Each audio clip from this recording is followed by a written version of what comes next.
Every nation on the planet lives under the shadow of debt. From superpowers to small island states, every government owes more than it owns. The numbers are so large, they almost lose meaning. Trillions stacked on trillions, figures so vast they no longer feel real. Yet behind these abstract sums lies a simple question that almost no one stops to ask. If every country is in debt, who exactly is being paid? Who's on the other side of the ledger? At first glance, the answer seems obvious. Governments borrow from other governments, from banks, from investors. But the deeper you look, the stranger the picture becomes. Debt doesn't point in one direction. It loops. It circles back on itself. Nations borrow from institutions that represent their own citizens. Pension funds, insurance companies, retirement accounts. The same people who pay taxes are often the ones receiving interest. The system looks global, but its logic is internal. Debt isn't just a burden placed on countries. It's the framework holding the modern world together. To understand how this happened, you have to forget modern finance for a moment and go back to a time when debt was not normal, not respectable, and certainly not desirable. For most of human history, rulers believed power came from possession. Golden vaults, land under control, armies paid in metal. A kingdom that ran out of treasure was a kingdom at risk. When the gold was gone, so was the state.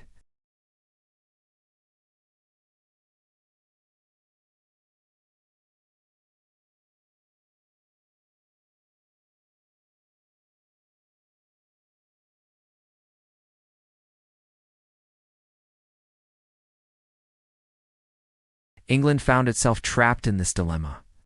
Fighting France required money it didn't have. Raising taxes further risked revolt. Debasing the currency threatened collapse. The solution was something radical. Instead of searching for gold, the state sold promises. Merchants were invited to lend money to the crown in exchange for guaranteed interest, backed not by metal, but by future tax revenue. To manage this arrangement, a new institution was created, one that would outlive kings and wars alike. The Bank of England. For the first time, the state separated spending from possession. It could now use money it didn't yet have, so long as it could convince others it would one day pay. Those promises didn't stay locked away. It became tradable, buyable, sellable. A new asset was born: government debt. This invention quietly rewired power itself. States no longer needed to conquer minds to finance armies. They needed credibility. The ability to borrow became the ability to rule. Other nations took notice. France adopted the model. The Dutch refined it. The newly formed United States embraced it to fund its independence and expansion. Debt stopped being a sign of failure and became proof of trustworthiness. A country that could borrow was a country believed in. Over time, something even more profound happened. The battlefield moved. Empires once expanded by force, extracting wealth through conquest. Now they expanded through balance sheets. Interest replaced tribute. Bonds replaced plunder. War still mattered, but finance began to decide its outcome long before soldiers marched. Debt was no longer an emergency tool. It became permanent infrastructure. By the modern era, borrowing was no longer tied to crisis alone. It became routine. Governments issued debt in peace as easily as in war. Bonds funded roads, welfare systems, education, and bailouts.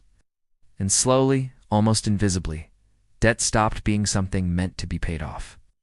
It became something meant to be maintained, rolled forward, renewed, like a contract without an end date.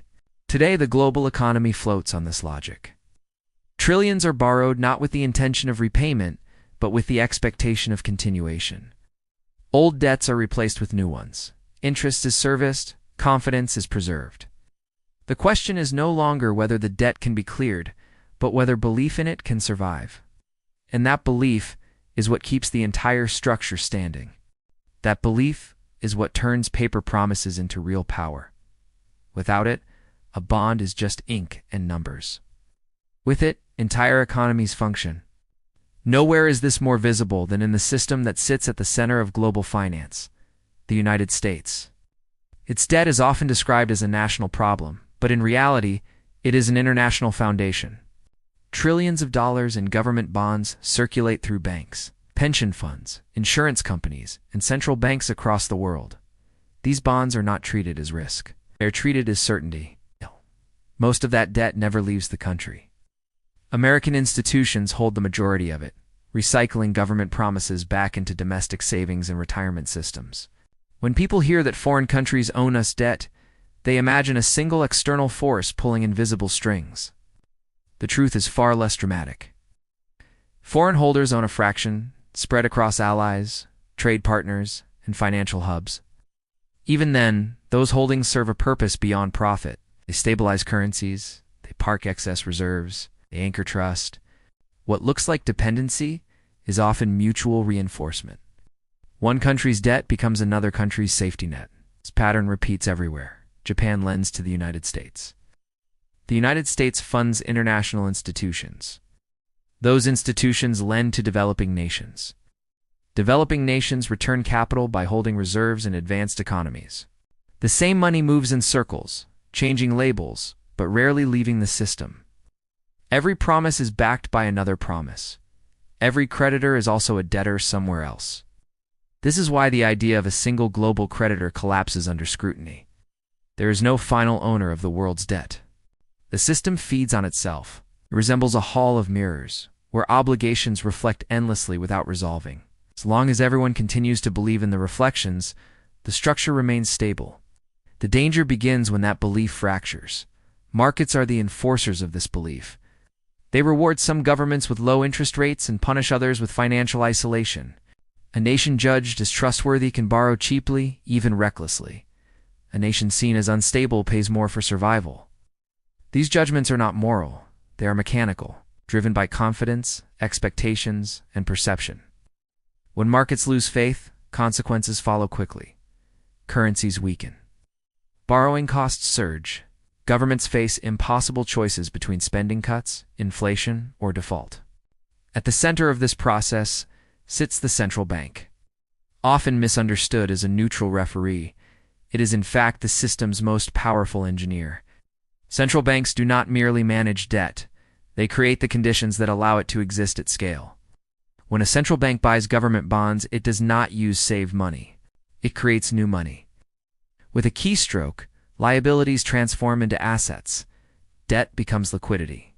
The balance sheets expand, and the economy breathes again. This mechanism reveals an uncomfortable truth. Money itself is inseparable from debt. Every unit of currency represents a claim on the future. There's no such thing as debt-free money in the modern system. Cash is not a thing. It is a relationship. One party's asset is another party's obligation. This loop has endured not because it is perfect, but because it is trusted. History shows what happens when trust disappears. Governments that lose access to borrowing face immediate collapse. Greece learned this when investors demanded higher yields and refinancing became impossible. Argentina learned it through repeated defaults that eroded credibility for generations. Sri Lanka learned it when foreign reserves vanished and basic imports became unaffordable. In each case, the crisis was not caused by debt alone, but by the sudden inability to roll it forward. When that happens, creditors reveal themselves. International lenders step in. Conditions are imposed. Austerity follows. The debt survives, but society pays the price. Jobs are lost. Services shrink. Stability is purchased with sacrifice. And once the dust settles, the system resumes. New loans replace old ones. The same structure reemerges under a different name. Because in the modern world, debt is not designed to end. It is designed to continue. It continues because ending it would destroy the very foundation it stands on. Governments are not households. They are not expected to eliminate debt, only to manage it. Paying it off completely would drain the system of its safest asset. Bonds are not treated as burdens by markets. They're treated as anchors. They collateralize loans, stabilize banks, and give pensions something solid to hold on to. Remove them, and the structure loses its spine. This is why even the most indebted nations are often the most trusted. Japan has carried debt exceeding twice the size of its economy for decades, yet investors accept almost no interest in return. Not because they expect repayment, but because they expect continuity. They expect the system to persist. They expect the promise to be renewed. Debt becomes less about money owed and more about faith maintained. Politicians often speak about balancing budgets and eliminating deficits as if they are moral failures. But within this system, perpetual debt is not an accident. It is policy. Growth requires liquidity. Liquidity requires assets. And the most reliable asset in the modern world is sovereign debt. The system depends on governments continuing to issue it steadily, predictably, and in large enough volumes to keep markets functioning. This is the paradox at the heart of global finance. Debt is portrayed as a threat, yet it is also the glue holding everything together. When borrowing slows too much, economies stall. When it accelerates too fast, crises emerge. Stability lies in the rhythm, not in repayment but in belief. Yet belief is not evenly rewarded. While debt loops back into society, its benefits concentrate upward. Interest flows from taxpayers to institutions, from wages to capital, from labor to ownership. On a global scale, this translates into inequality between nations. Within nations, it deepens the divide between those who hold assets and those who service them. Debt does not just organize economies, it organizes power. This is why discussions about national debt often miss the deeper truth. The real transfer is not between countries, but between classes. The system rewards those who own promises and disciplines those who live under them. That does not make creditors villains or debtors victims. It makes them components of the same engine, an engine that must keep moving to survive. The danger appears when that movement slows, when populations age, when growth stagnates, when new borrowing can no longer sustain old promises. At that point, the question of who is owed stops being theoretical. It becomes personal.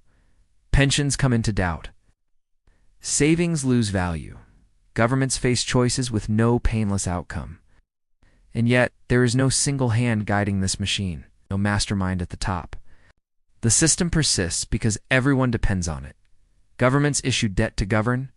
Banks multiply it to lend. Investors trade it to preserve wealth. Citizens rely on it for stability. The line between debtor and creditor has blurred beyond recognition. Debt once meant bondage. Today, it means balance, a delicate equilibrium maintained by trust. As long as that trust holds, the numbers can grow without limit. But trust is not permanent. It must be earned, renewed, and protected. If it breaks, the illusion fades. The promises lose weight, and we are reminded of what debt truly is. It's not just numbers on a screen, but a belief about the future. A belief that tomorrow will be stable enough to honor yesterday's promises. And that is the quiet truth behind the world's debt. It is not meant to be paid back. It is meant to be believed in.